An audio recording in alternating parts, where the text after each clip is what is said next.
Let me bring in Eddie on this. Eddie, direct question. Do you still want Sifuna out? The reason why I gave the party a chance on the issue of dialogue is that the question that I raised about Sifuna was a question of very serious leaders of ODM warring. I like the way Mkwanja has put it, right? There's definitely factions in the party that are in the two extremes, and they are warring. This is the truth. And that warring character, you only solve it in the wisdom of our party leader, which he said, by enabling a dialogue conversation. It's not a personal issue of, do you want the Sifuna out? I want the SG of ODM. You must separate these two. Sifuna, the person, is a very good friend of mine. My colleagues here will tell you that Sifuna and I actually sit in the same, if it was school, we call it deskmate. We sit in the same row and we consult a lot in terms of what is going on in our party. And he's a personal friend.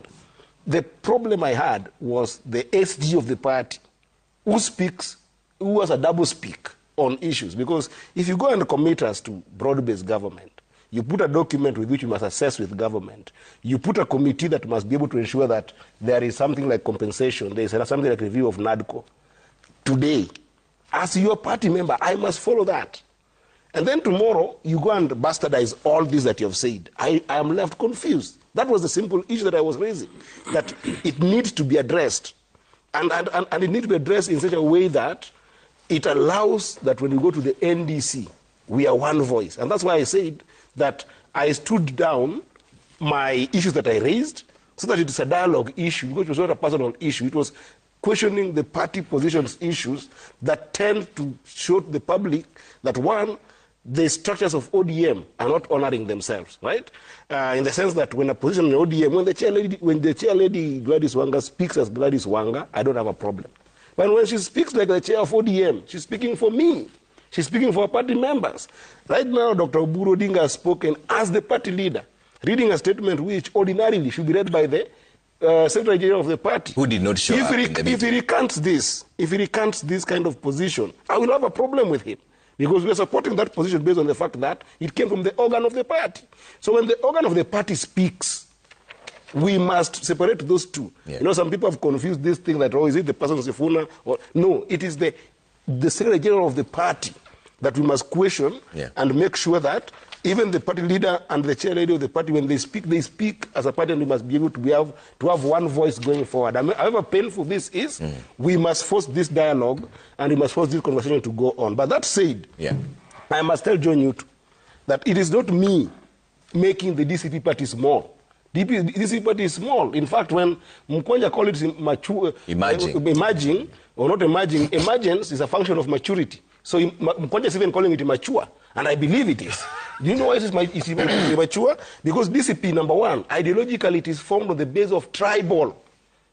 You cannot compare DCP with ODM, that is a national party, not a tribal party. That is why Newt is so confused that his membership is in UDA, his party leader is Ruto, and he's there taking sacraments in DCP.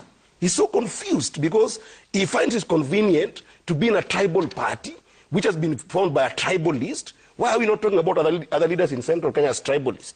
There are so many Central Kenya leaders. Martha Karua is in the opposition. Have you ever heard about us talking about Martha Karua as a tribalist? No. Uhuru Kenyatta is a Central Kenya leader. Have you ever seen us calling him tribalist? No, we are not. Moses Kuria is from the Central. Have you seen us calling him tribalist? There are many I can mention. But this is a tribal party. A cocoon that believes that this country can only work when you balkanize Luos into a region, I call them Luos, and form for them their party. When you balkanize Kikuyus into one region, we want a country that functions without tribalism in this country, and it's long time it ends. And you can see the way they're hiding on it, even when John Newt talked about goons.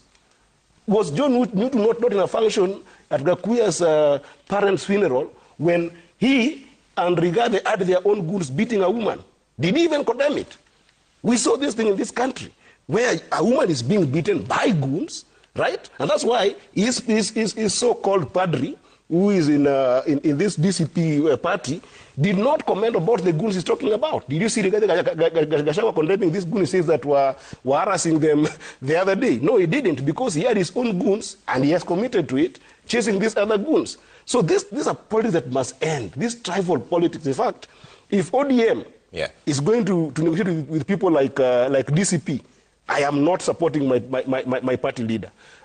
This negotiation that is going on must be with UDA and other like-minded parties that are trying to unite Kenyans. So DCP is where you draw the line? DCP, I draw the line. Because I cannot afford to associate with a tribal party.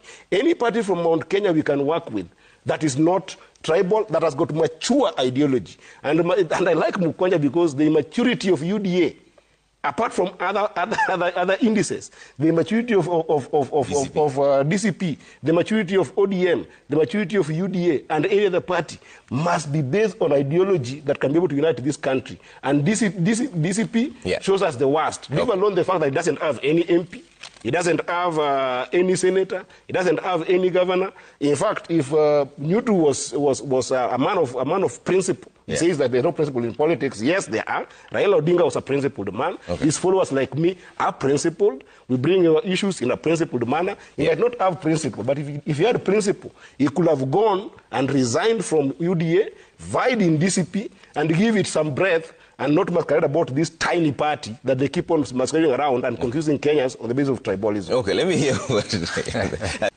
what Newton has to say in reaction to this. And in all fairness, I think during the burial of Alice Gakuya, the mother to Embakasi North MP, James Gakuya in Murang'a, I saw Joe Newton trying to protect Lamu woman representative Monica Mudhoni, who was being attacked by several people there. You were there on the camera, but still, he raises a good point that